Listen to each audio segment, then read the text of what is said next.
bahwa di zaman dulu, yang namanya pernikahan itu dianggap sangat-sangat sakral.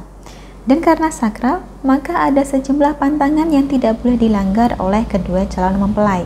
Tujuannya adalah untuk menghindari sengkala, musibah, atau bahkan malapetaka yang menyebabkan gagalnya acara pernikahan.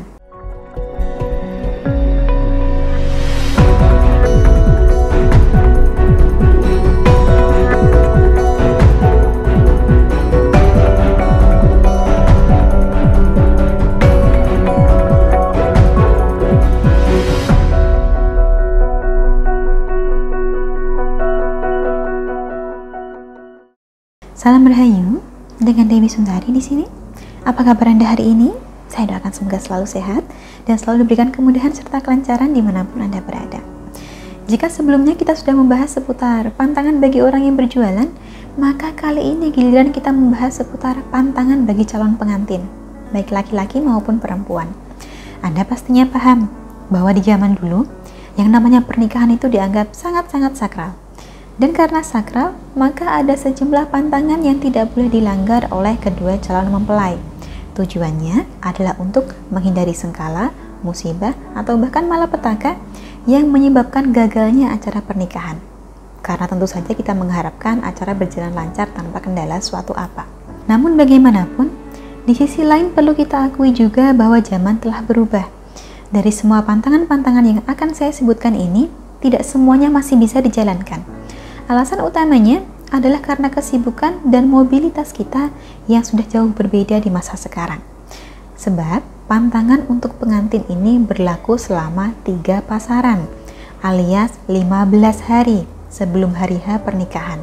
Sementara kebanyakan dari kita di zaman sekarang ini H-15 tentu saja masih bekerja dan beraktivitas. Langsung saja, pantangan untuk pasangan yang hendak melangkah ke pelaminan antara lain adalah sebagai berikut. Yang pertama, tidak boleh mengendarai kendaraan sendiri, alias menjadi supir entah itu mobil, motor, ataupun kendaraan lain. Jika butuh bepergian, maka harus ada orang lain yang membawanya sebagai penumpang. Dipercaya, larangan ini muncul karena banyaknya calon pengantin yang meninggal dunia sebagai korban kecelakaan akibat menyetir sendiri. Pantangan kedua adalah calon mempelai tidak boleh melakukan perjalanan jauh keluar kota. Jadi dalam kurun 15 hari sebelum hari pernikahan tidak boleh bepergian jauh. Kalaupun terpaksa karena ada suatu hal yang sangat penting dan harus dilakukan, maka disarankan untuk beribadah dan berdoa sebelum berangkat, serta hindari memulai perjalanan pada hari naas. Pantangan ketiga hampir mirip dengan pantangan kedua, yaitu tidak boleh bepergian melintasi perairan. Khawatirnya akan mengakibatkan kecelakaan kapal yang menenggelamkan.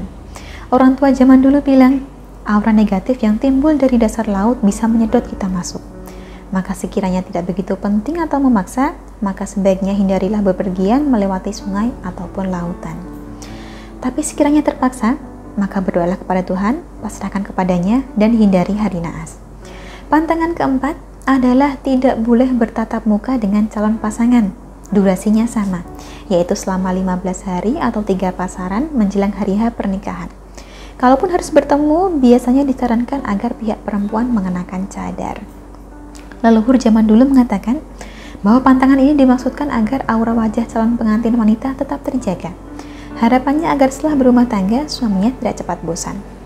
Pantangan kelima, calon mempelai tidak boleh berenang, baik di laut, sungai, maupun kolam selama masa 15 hari tersebut.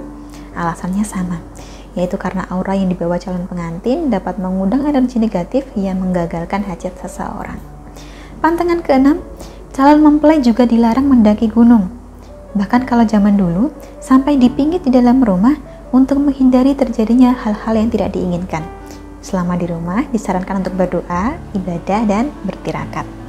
Gunung sendiri merupakan tempat yang memiliki potensi gaib tinggi, sehingga dikhawatirkan calon mempelai akan dibawa ke alam gaib dan tidak kembali, atau bahkan kembali dalam keadaan sudah tidak bernyawa lagi. Kemudian yang terakhir atau pantangan ketujuh adalah tidak boleh membunuh segala makhluk hidup. Karena sebagai calon pengantin kita pasti menginginkan keselamatan dan kemuliaan. Maka dari itu jangan sekali-kali membunuh makhluk hidup, termasuk binatang liar pada masa 3 pasaran sebelum hari pernikahan. karena binatang sekalipun punya naluri dan kematiannya dapat mencelakai. Kurang lebihnya, itulah 7 pantangan yang zaman dulu tidak boleh dilanggar oleh calon pengantin sebelum menikah. Di daerah Anda sendiri bagaimana?